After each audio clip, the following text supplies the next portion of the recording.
Hi guys, this story is about two cousins who thought they had hit the jackpot when they inherited a sprawling house in a quiet valley, only to discover that something malevolent was already living beneath the floorboards. What began as strange noises quickly turned into a violent struggle for survival against a force that was determined to drive them out, or keep them there forever.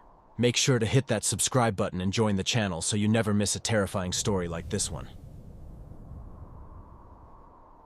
I still remember the way the air felt when we pulled up to that old house tucked away in a dense, silent valley far from the city. My cousin and I had inherited the place from a distant relative we barely knew, and at 21, the idea of living rent-free seemed like a dream. The exterior was a weathered gray, with shutters that hung slightly crooked, and a porch that groaned under the slightest weight of our footsteps as we moved. It didn't feel malevolent at first, just tired and heavy, like it had been holding its breath for several decades, waiting for someone to finally turn the keys. We spent that first afternoon unpacking our lives into the dusty rooms, joking about the drafty hallways and the strange, lingering scent of dried lavender and old paper. Everything seemed perfectly normal as the sun dipped below the tree line, casting long, orange shadows across the hardwood floors of our new home in the hills. Nightfall in that valley was different than anything I had ever experienced before, bringing a total darkness that felt almost physical against the glass of the windows. Without the hum of traffic or the glow of streetlights, the house became a sounding board for every tiny pop and creak of the aging wood settling.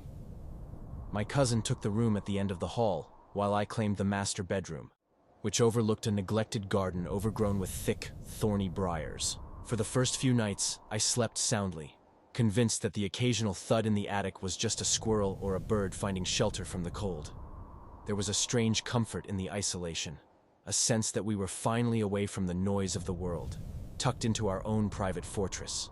I didn't know then that the silence was actually a warning, or that the house was watching us with an intensity that would soon become impossible to ignore. It began on the fourth morning when I walked into the kitchen to find every single cabinet door standing wide open in a perfect uniform line. I assumed my cousin was playing a prank on me, so I closed them all while shaking my head at his immature attempt to get a rise. When I mentioned it to him over breakfast, he looked at me with genuine confusion and explained that he hadn't even come downstairs until he heard me rattling. We laughed it off as a weird coincidence, or perhaps a strange quirk of the house's foundation, though a small seed of unease was planted in my mind. Later that evening, while I was reading in the den, I heard a rhythmic tapping coming from the floorboards directly beneath my heavy, upholstered armchair. It sounded like someone was using a fingernail to gently click against the wood, stopping the very second I leaned down to investigate the source of the noise. The tapping didn't return that night, but the air in the den grew unnaturally cold, turning my breath into thin wisps of mist that hung suspended. I decided to head upstairs early, but as I reached the landing, I felt a distinct tug on the back of my shirt, pulling me backward. I spun around quickly, expecting to see my cousin standing there, but the hallway was empty, and the only sound was the wind whistling through the eaves. My heart began to race as I realized the tug had been firm and deliberate, far too strong to be a snag on a nail or a breeze. I went into my room and locked the door, feeling a sudden, overwhelming urge to stay away from the shadows that seemed to be deepening in the corners. Sleep was impossible that night, because every time I closed my eyes, I could hear the faint sound of wet footsteps pacing back and forth in the hall. By the time morning light finally filtered through the dusty curtains, I was exhausted and filled with a sense of dread that I couldn't quite explain. I met my cousin in the hallway, and by the pale look on his face, I knew he had spent a similarly restless night listening to the house.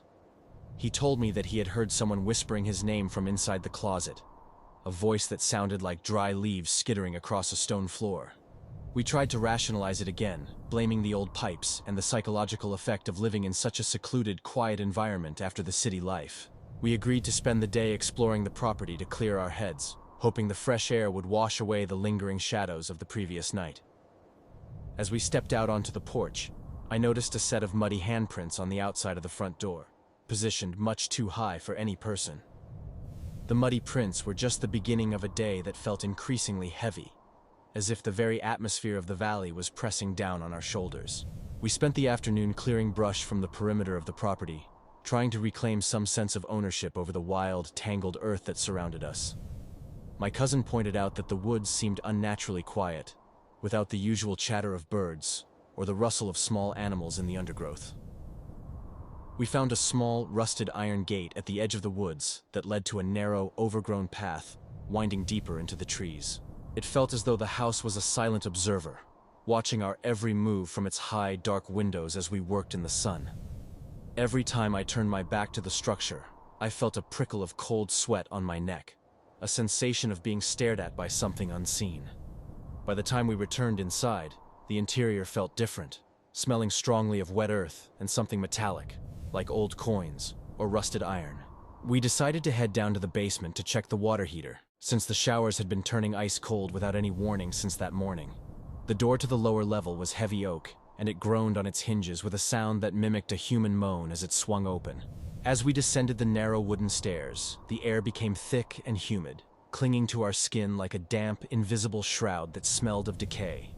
The floor below was not concrete or wood, but a dark, packed soil that felt spongy and unnaturally warm beneath the soles of our boots. My cousin reached for the light string, but it snapped off in his hand, leaving us standing in a dim, gray gloom that felt alive. We clicked on our flashlights, their beams cutting through the darkness to reveal rows of empty wooden shelves and old, discarded trunks covered in thick layers of dust. I walked toward the back corner where the furnace sat, but my foot sank into a soft patch of dirt that felt like it was pulling me down. Suddenly, the temperature in the basement plummeted, and the beam of my flashlight began to flicker and dim as if the darkness was physically consuming the light. From the shadows behind the furnace, a low, guttural growl vibrated through the floorboards, shaking the very foundation of the house beneath our trembling feet. We froze in place, our hearts hammering against our ribs, as the sound shifted from a growl into a frantic, high-pitched scratching coming from inside the stone walls. It sounded like dozens of fingernails were desperately trying to claw their way through the solid rock to reach us in the center. Before we could even turn to run, a heavy wooden crate from one of the shelves flew across the room, smashing against the wall inches from my head. Splinters of wood showered over us as a second crate followed, then a third, launched with a violent force that no human could have possibly exerted. My cousin shouted for me to get out, but as I turned toward the stairs, I felt a cold, invisible hand wrapped firmly around my ankle. I was jerked off my feet, slamming onto the dirt floor with a force that knocked the wind out of my lungs and sent my flashlight rolling away. The scratching in the walls grew louder, turning into a chorus of frantic, muffled screams that seemed to be coming from deep beneath the earth itself. I scrambled to find purchase on the slick, warm soil, my fingers digging into the ground as I felt myself being dragged toward the dark. My cousin lunged forward, grabbing my arms and pulling with everything he had, his face contorted in a mask of pure, unadulterated terror as he fought the unseen force. Whatever had a hold of me finally let go, with a suddenness that sent us both sprawling backward into the dusty shelves and old trunks. We didn't wait to see if it would strike again, scrambling up the stairs and slamming the heavy oak door shut behind us with a deafening bang. I leaned against the door, my chest heaving, and noticed that my jeans were torn at the ankle, revealing 4 distinct purple bruises shaped like fingers. The house was no longer silent. Upstairs, we could hear the heavy thud of furniture being overturned and the shattering of glass in the rooms above. It was clear that by entering the basement and touching that soil, we had broken some invisible seal that had been keeping the house's secrets. The crashing sounds from the second floor were so violent that the light fixtures in the hallway began to sway precariously above our heads. My cousin and I stood paralyzed near the basement door, watching as fine white dust shook loose from the ceiling and settled on our shivering shoulders. It sounded like a frantic giant was pacing back and forth in the master bedroom, dragging heavy trunks across the floorboards with a screeching metallic groan. Every few seconds, a loud crack would echo through the house, followed by the unmistakable tinkling of glass hitting the hardwood floors in the rooms upstairs. We wanted to run straight out the front door, but the sudden rhythmic pounding on the other side of that wood stopped us dead in our tracks. It wasn't a knock, but a heavy, wet thudding, as if someone were throwing their entire body weight against the exterior of the house. We retreated into the kitchen, the only room that still felt somewhat bright, though the shadows in the corners seemed to be stretching toward us. The air had taken on a thick metallic taste, and the copper pots hanging from the ceiling rack began to chime against one another without a breeze. My cousin pointed toward the window over the sink, his hand shaking so violently that he had to grip his wrist to stay still.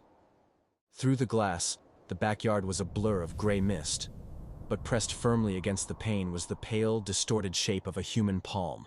It didn't look like a normal hand. The fingers were elongated, and the skin appeared translucent, revealing dark, pulsing veins that throbbed against the cold glass surface.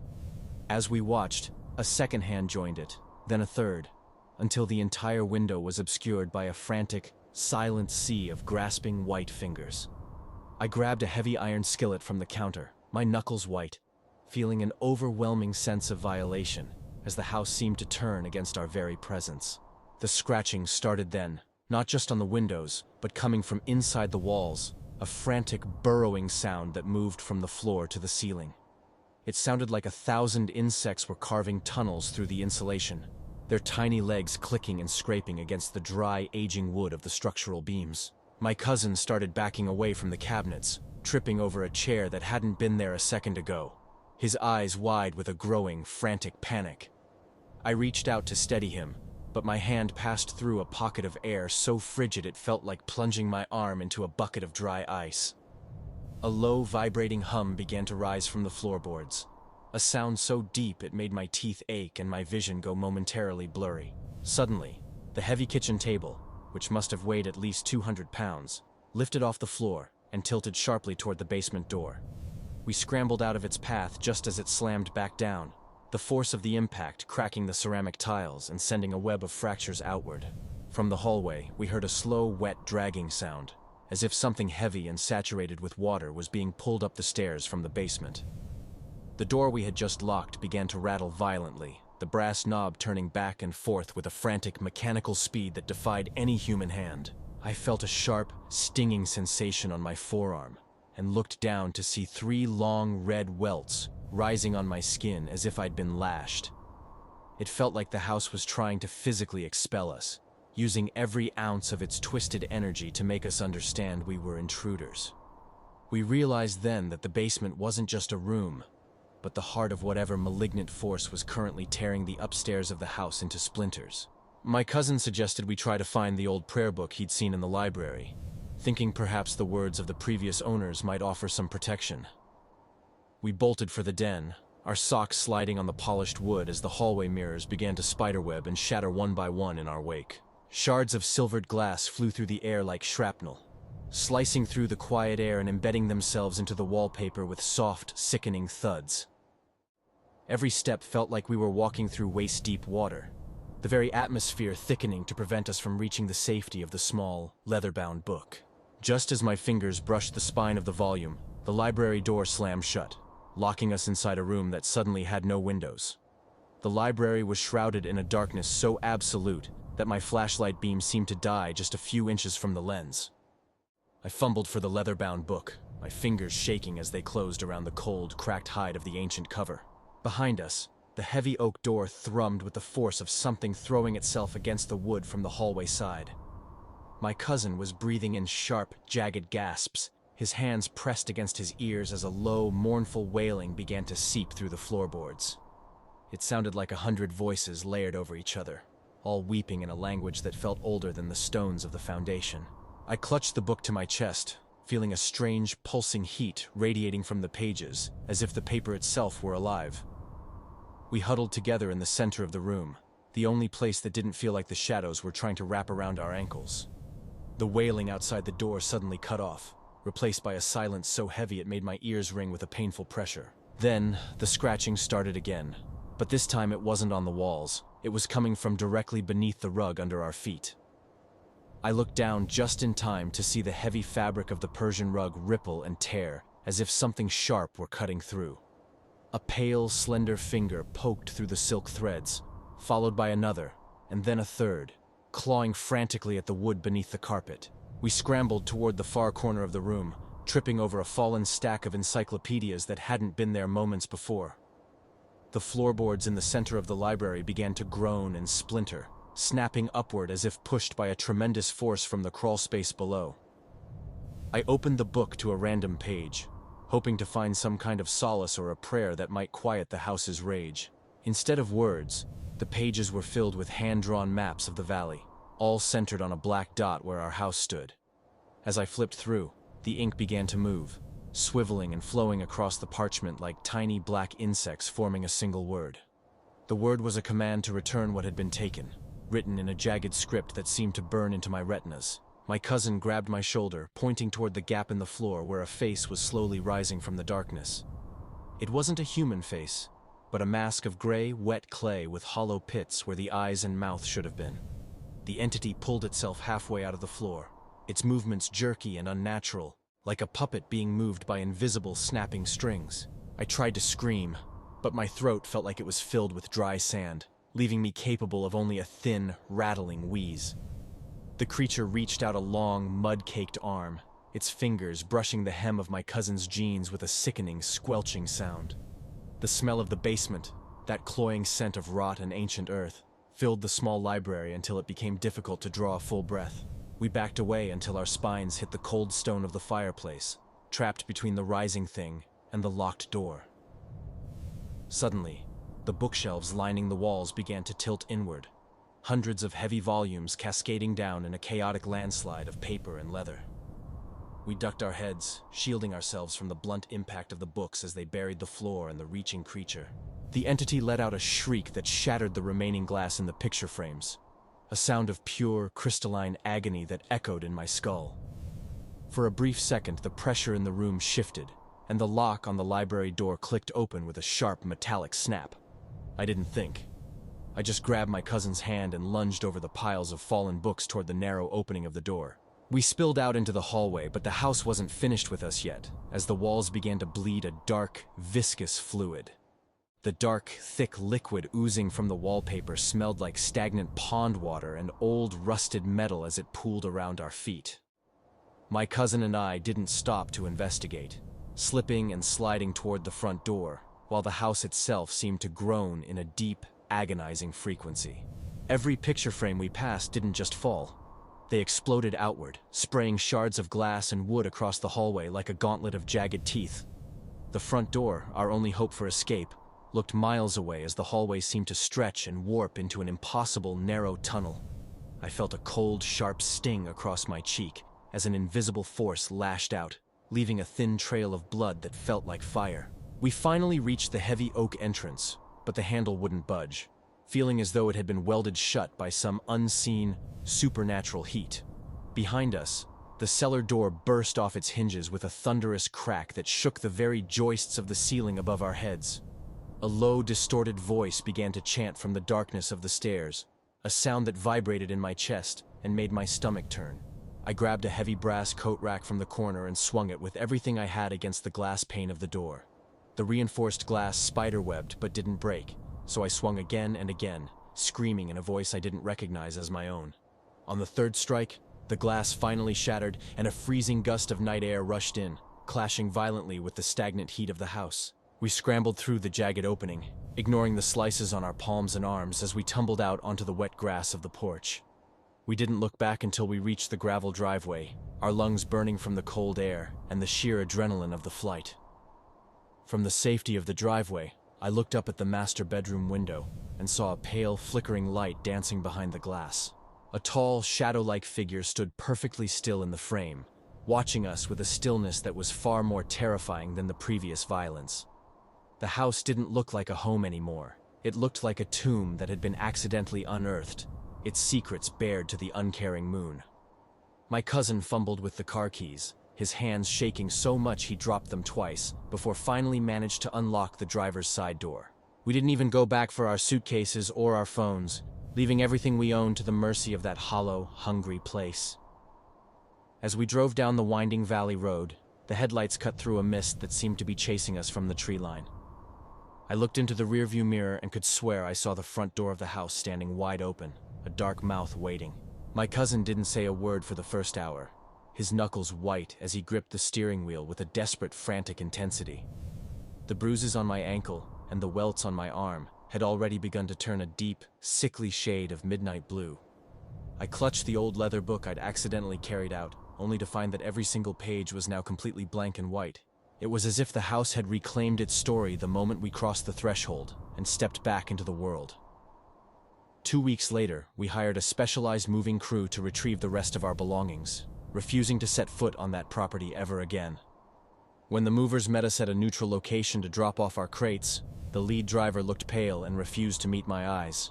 He told us that they had found all of our furniture piled in the center of the living room in a perfect, towering spiral.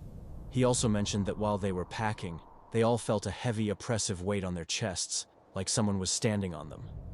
One of the men swore he heard a man's voice whispering in his ear, telling them that they were lucky we had left when we did. We sold the property for a fraction of its value a month later, and I still haven't looked at a map of that valley. That house taught me that some places aren't meant to be lived in, and some soil is better left undisturbed beneath the dark. I still wake up sometimes in the middle of the night, convinced I can hear that rhythmic tapping coming from beneath my new bed. My cousin moved across the country shortly after, and we rarely speak about that summer, as if mentioning it might draw the shadows back. The scratches on my arm faded, but the memory of that gray clay face rising from the floor remains as sharp as broken glass.